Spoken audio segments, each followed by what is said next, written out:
Breaking right now, the true feelings of Prince Philip on the day of Prince Harry and Meghan Markle's wedding have been revealed, just as the duplicitous Duke launches a new PR stunt in his grandfather's name. This one is sick. I'm going to take you through it. But first, can I just remind you of the royal family on the day of Harry and Meghan's wedding? Because let's be honest, they were hardly hiding their absolute horror at these nuptials. But Grant Harold, a royal butler of 7 years for King Charles, he worked at Highgrove from 2004 to 2011, has revealed in a bombshell new book what really goes on inside the royal household. But the most astonishing revelation is about what Prince Philip said upon leaving the chapel at Windsor Castle that day when his grandson had just married the American actress who he always believed should just remain a little bit on the side. This from Grant Harold's new book. Watching the family file out of the ceremony, which included the famous 14-minute sermon by Bishop Michael Curry, Harold claims in the book to have overheard a few choice words on the lips of the late Duke of Edinburgh. Once all the formalities were over, we watched as the happy couple and then the other members of the royal family filed out of the church, he writes. When Prince Philip came out, he turned to the Queen and said, "Thank fuck, that's over." And didn't we all feel the same? Brittany, editor of the Royal News Network, joins me now. Brittany, we're going to get into some of the other details from Grant Harold's book, but what do you make of this? Prince Philip on the day, it wasn't really his cup of tea, but I think we also just have to appreciate the fact, Brittany, he was a very elderly man by this point, and he had gone through huge efforts in terms of his physical health just in order to be at the ceremony, and you could argue that he did that for his grandson, Prince Harry. Then when you get this quite modern ceremony, which was out of touch for the royal family, the very, very long sermon, it's hardly a surprise that Prince Philip felt that way, is it? Big news, Outspoken is now available as a podcast too. So please do subscribe wherever you get yours, Spotify, Apple Podcasts, and make sure you rate and review. I'll take 5 stars, if you may. No, definitely not, Dan. And Prince Philip always said it as it is, and that's his full reaction was, it's like, I'm done. Thank goodness this is over. Let's go back inside. I can find a comfier chair to sit in.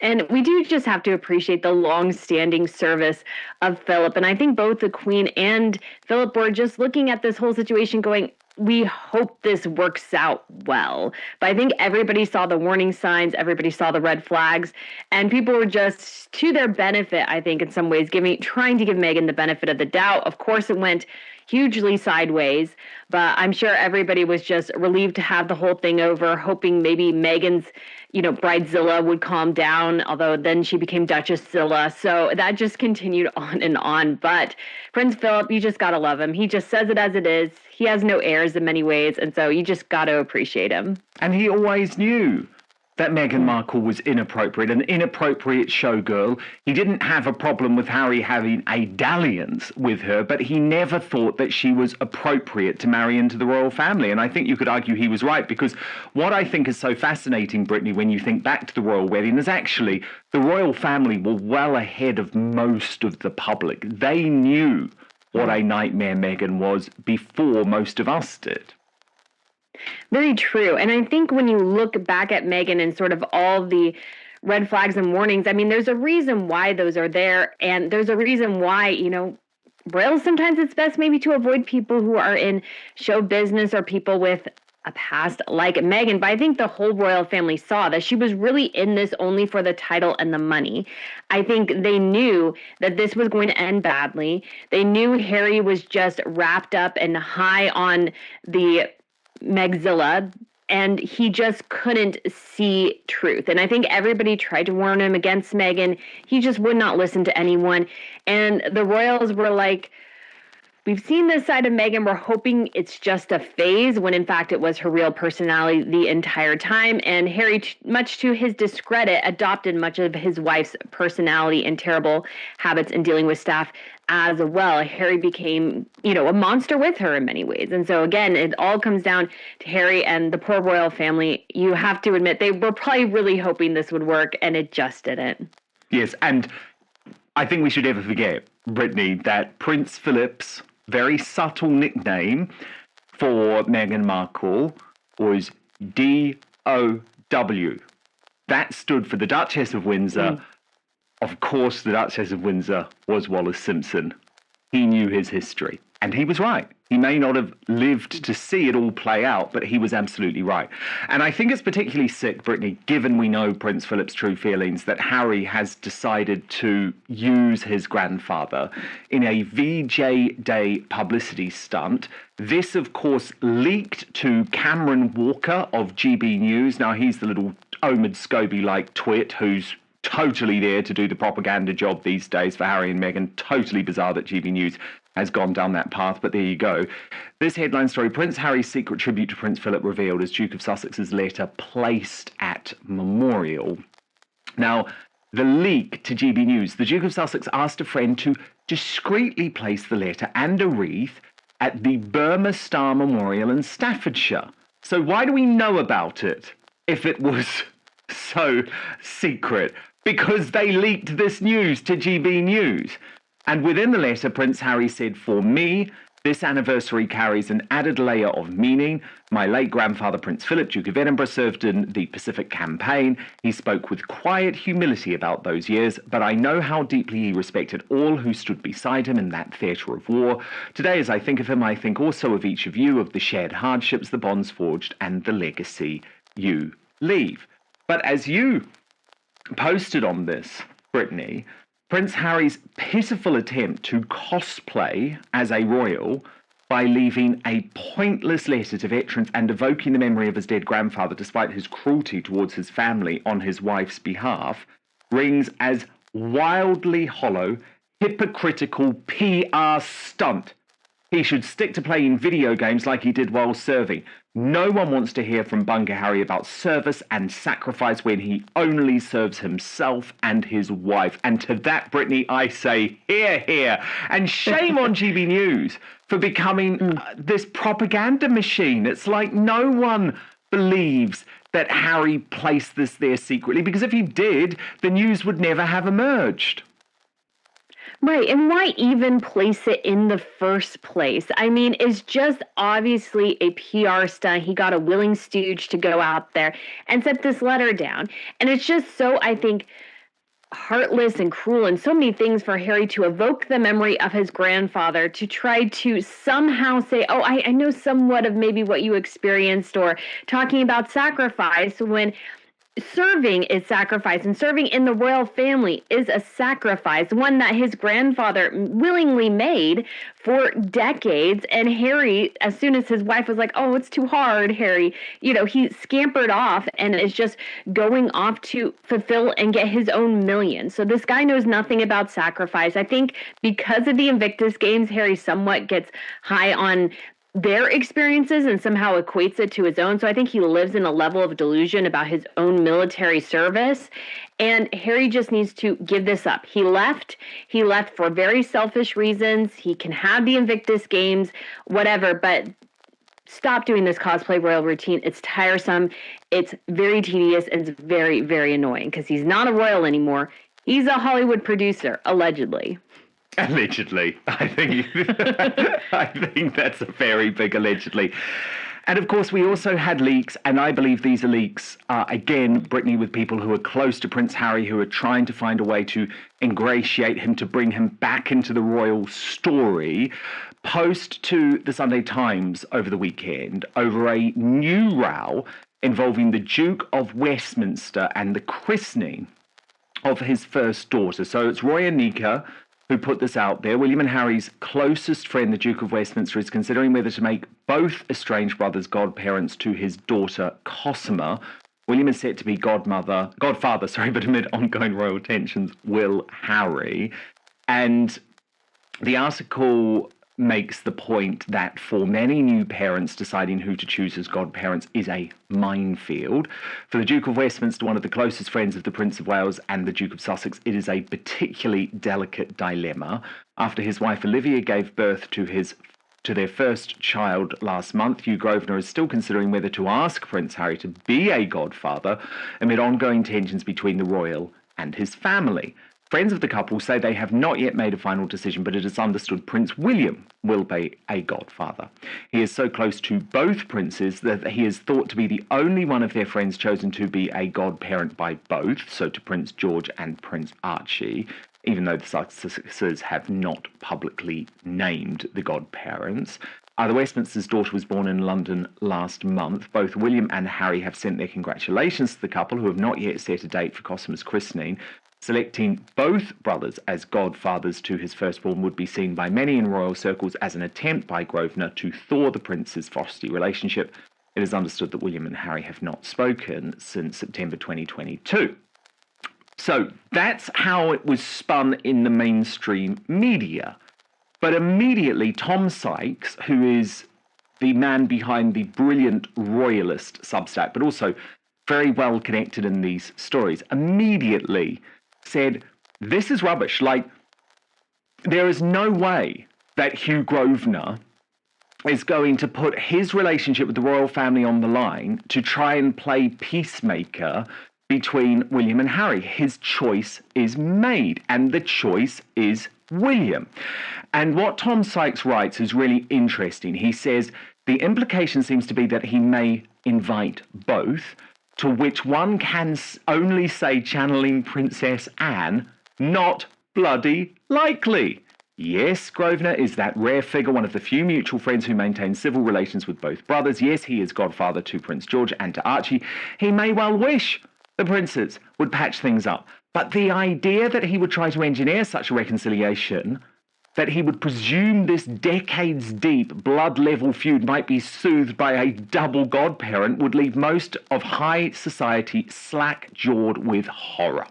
In any divorce, friends, albeit regretfully, have to pick a side, and the British aristocracy, loyal to the crown for generations, has unsurprisingly kept faith with its next holder, William. Hughie, whatever his private sympathies, is not exempt from those dynamics. He is not just a friend of William, he is King Charles's godson. His family has been tied to the monarchy for centuries. Their vast fortune of more than £10 billion is rooted in royal favour, from the original 17th century land grants that gave them Mayfair and Belgravia to the 300 prime acres of central London they still own today. The Grosvenors have always known how to stay close to the throne. And I just thought, Brittany, he's completely right. He's completely right. Like, actually, he goes on because he says, imagine the scenarios.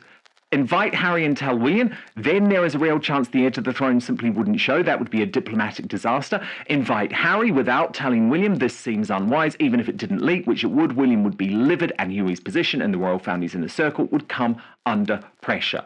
So, to me, again, Brittany, this feels like Prince Harry's team trying to bring him back into the circle, trying to put pressure on Hugh Grosvenor to actually invite him. Whereas just like the wedding, the reality is the Duke of Westminster will choose the heir to the throne, the future king. He will choose William.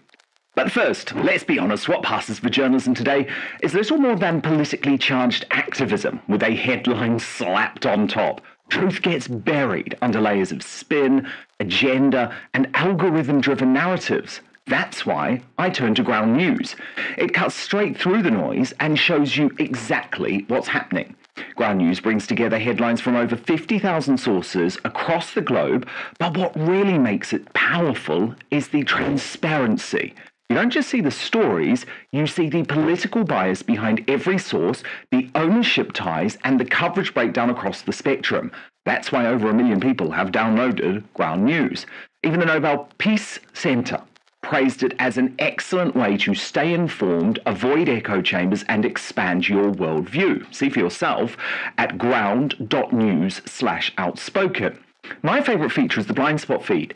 It shows you which stories are blowing up on one side of the aisle, but barely mentioned on the other. It's the clearest way to see media bias in action. So here's an example of a story barely getting any traction on the right. Joe Rogan just accused the Trump administration of gaslighting its own supporters over the Epstein scandal. It's a rare moment of someone considered to be on the right openly calling out Trump's team in such blunt terms. And here's one the left is completely ignoring. Reports say Kash Patel discovered burn bags stuffed with classified documents tied to the Trump-Russia probe. In other words, there may have been a deliberate effort to destroy evidence, yet almost no one on the left wants to touch it. I wonder why. With every story, Ground News shows you the entire spectrum of who's reporting from left, right, and centre, and how reliable each source is. Also, importantly, who owns each outlet? It's everything the corporate press doesn't want you to see or know.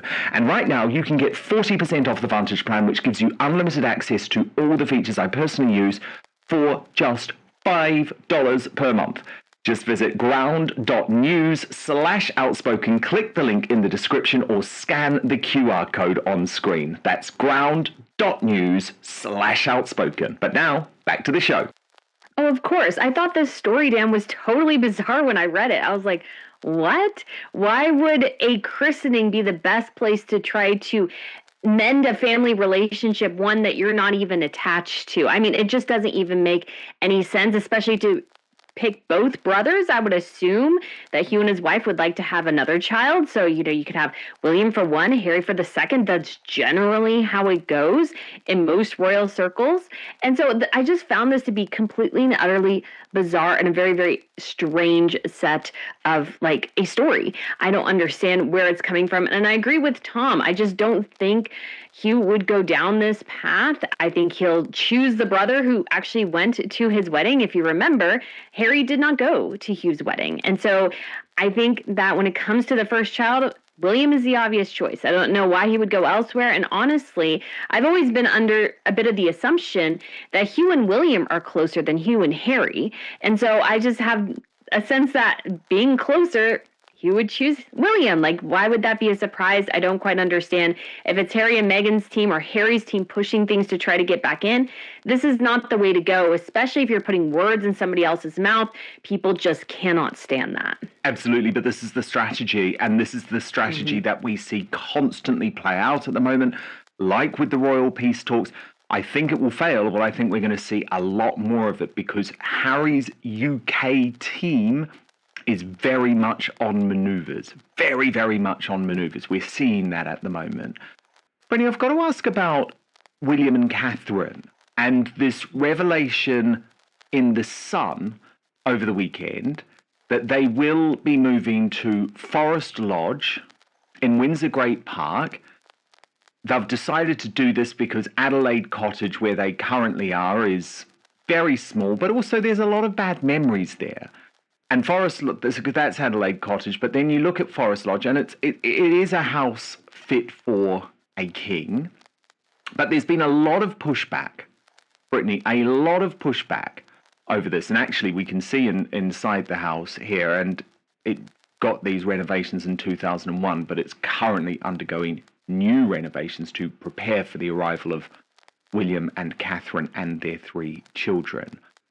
But I found a lot of the criticism regarding this unfair because, as we've discussed before, William and Catherine have looked for multiple options that would allow them to stay within Windsor, close to the children's school, and that's especially pertinent if it looks like George is going to go to Eton, which is increasingly seeming like the top option.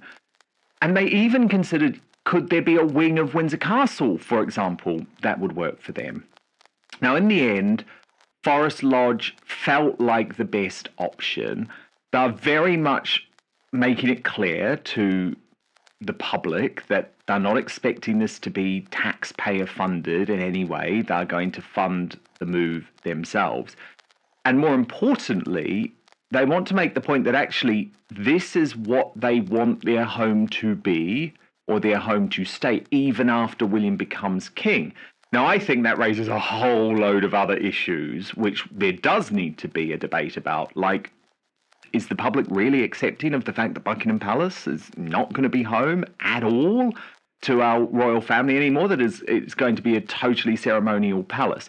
But in terms of this move, Brittany, there's been a huge amount of pushback. The Mail are really angry because they felt like they were deserved the story, and so they're saying, oh, some people have had to be forced out of cottages nearby, but very much burying the fact that actually those people have been offered other cottages within the Windsor estate. Also a lot of criticism that indeed they just want a bigger house. But I mean, do you have a problem with this? Do you think William and Catherine have done anything wrong here? Because to be honest, I don't really. I think it's a thought-through decision that makes quite a bit of sense. Yeah, Dan, when I saw this story, especially from the Daily Mail's very negative angle, I was really, really surprised. Because I was like, he's the future king. This is not like a massive mansion somewhere. I mean, it's huge, I'm sure, but this is not like ostentatious or anything. I think it's actually quite a very modest home for a future king. A lot of royals do live in palaces or adjacent to palaces or what have you. And I feel like this move is very much warranted. Adelaide Cottage, even when they moved in and we heard sort of how small it was, and I'm like, I just don't think they're going to stay there for that long. It's just a little bit too small a home, especially as the children start to get bigger and bigger. They have more activities. They want more friends over. And I imagine as well, when Catherine was ill, her mom probably came and stayed with them. And if all the kids had their own room, where did her mom stay? And I mean, she might have stayed elsewhere, but I think this is totally appropriate. It's not going to cost the taxpayers anything. The people who are already on the estate in sort of the smaller homes have been moved to at least an equal, if not better, location. And that's always if you're getting sort of part of the grace and favor home, maybe that's what those are. That's always a possibility if you accept that. And so those people shouldn't be super surprised. But I think this is a very smart move. Although I do have to say, in the future, I am going to be a bit disappointed if they don't relocate, at least officially, somehow to either one of the main palaces, Buckingham Palace, Windsor Castle, or Kensington Palace, because I really feel like royals should be in a castle or a palace, at least if you're king. That's just my personal thought, but I think this is a totally appropriate move. No, I completely agree with you, Brittany, and I think that's, for me, where there has to be a discussion. And, you know, I am prepared to challenge William and Catherine. Sometimes they need to be. No one is perfect. And, of course, they have a very strong view of where they want to take the monarchy. It's not necessarily completely correct in terms of vision, especially the slimmed down nature. And I totally agree with you. While I have zero problem with this move, I do have a problem with them saying, oh, we're just going to stay in Forest Lodge forever. Well, why? Because such an important part of the British monarchy is knowing, I mean, look at the Royal Standard. It flies at Windsor Castle and it flies at Buckingham Palace when the monarch is there. And that is such an important connection that we have. And I'm not prepared for William to just say, well, we never want to be in one of those palaces, because yes, you have your country estate, you have your private homes, but there are times when you, I think, need to be at one of those two main castles, like the late Queen was. So, personally, I think there does need to be a debate about that. Mm-hmm. I totally agree, because I think what I see for a danger for William is that he's almost overcorrecting, because I don't think he particularly likes some of the pomp and ceremony that comes with the royalty. I think he thinks some of it is a bit archaic, and that might be somewhat true. But I think the danger for William is that he's almost going to overcorrect and make it so approachable, the monarchy, that it really sort of loses its luster in some ways. You need to maintain the mystique of the monarchy without also looking super out of touch. And this is a careful balance to maintain. But when I think about the other royals across Europe, all of them live in palaces or adjacent to the palace in one way or another. Like, they don't live in small little homes off to the side. That's just not how it works. But the problem is that Charles, because of the combination of his very serious cancer treatment And the fact that Buckingham Palace is in the midst of these renovations has almost set a precedent, because no one feels like Charles should be forced into Buckingham Palace at the moment, especially given it's a building site. So I think William is almost trying to leap on that precedent. But I don't know. I think it's risky. I think it's risky because as soon as Buckingham Palace, and this is the last thing I'll say on this for now, Brittany, as soon as Buckingham Palace or Windsor Castle becomes a museum rather than a working royal residence, I think that puts the monarchy at risk. So I think William should think very carefully about this. But look, I want to go back to this book, Brittany, this Grant Harold book, Big Royal Tell-All, The Royal Butler, because it's very rare, of course, that a staff member is able to write a book, and we don't know how he has managed this. Is he taking a risk? Does he have permission? That certainly isn't spelled out in his big launch piece in the Daily Telegraph today, because Grant Harold spent 7 years working as a personal butler at Highgrove for then Prince Charles from 2004 to 2011. And Brittany, it is very unusual, isn't it, to hear from a working member of staff like this? It is. And you have to remember way back, I think it was in the 50s, the former nanny to Princess Elizabeth and Princess Margaret wrote a book, and she got kicked out of her Grace and Favor home after that. And so there is a very much a staff kind of code of silence. Both, I'm sure, NDAs require it, but there's also a level of respect and I think understanding as well. So it's a bit of a surprise we have somebody going on the record as a staff member. And so you got to wonder why. We don't know quite the reasons there are yet, but it is very curious. And perhaps it's because it's been so long that he can share stories from, like 15 plus years ago, although I'm sure he has connections now as well. But it'll be very interesting to see some of what he reveals. Well, yes, and let's get into some of it, Brittany, because the book reveals that Grant Harold first met Prince Harry in the kitchen at Highgrove. In fact, met doesn't quite cover it. It was more of an ambush than a meeting. Harold was chatting to his friend, a chef, when all of a sudden Prince Harry comes in with water balloons, which all feels quite horrible. However, he does go on to say that Prince Harry did apologize to him, said, sorry, I'm just being a little bit silly, and then did actually offer to have takeaways with him that night. Would you like a takeaway? You can sit with me as I'm getting one. And he was sure that no was the appropriate response, but Harry insisted he kept him company. We sat in the kitchen chatting while he tucked into his takeaways. And what was interesting about that, Brittany, is it compares with Prince William, who he says is very distant. Yeah, I think there's a kind of a wiseness to making, like, not becoming too close to staff in some ways. I think there is a way, because you kind of tend to blur the lines, and that becomes, what is personal, what is professional. If you blur those lines too much, that becomes a bit of a challenge. And so I think William was always cautious to keep things to himself and to keep things private. I'm sure he saw some of what happened with Diana and her former butler, and so he keeps sort of a cautious distance. But it very much sounds like Harry to have water balloons, and then kind of we hear a lot about him sort of wildly kind of going backwards and forwards between different ideas. And so I feel like that's very much of, well, let me throw water balloons at you. Oh, but as an apology, let's get takeout. And it's like, okay, but the butler's not there really to be your friend, Harry, if that's what he was trying to make him into. So it's just kind of a difference of approach, but I can see definitely Williams being the bit more mature and wise choice rather than Harry's, which screams immaturity.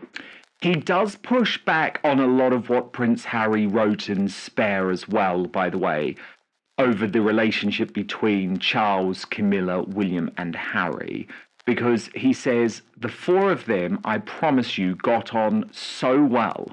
And that's why I don't understand what Harry said. I really don't understand, because I saw them. I saw them having dinners together. I saw them having drinks together. I saw them going to parties together. As Harold remembers, there was no animosity on display. The relationship he observed between Charles and his sons doesn't reflect the one Harry portrayed either.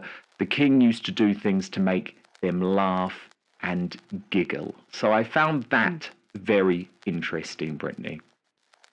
Yeah, and I think it's great that Harold is able to share some of this, because I think what we saw from Harry is very much a distorted view of his past. I think because of the manipulations of Meghan in many ways, and obviously he put the words to paper, not her, but I think he has sort of created memories that are very negative when they were actually either neutral or positive.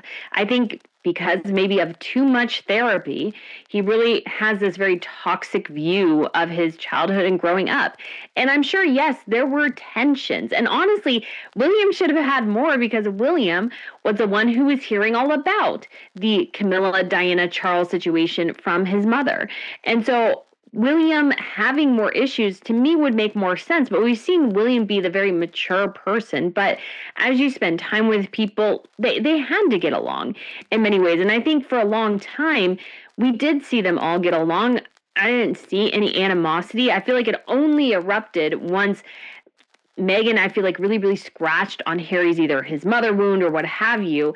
And all of this sort of kind of negative, bitter emotions came out, which I'm sure do exist in some ways within Harry, but I think he was able to manage those much better until he met Meghan. And, say what you will about that, but I think they all got along pretty well. I think William, although I don't think he's very close to Camilla,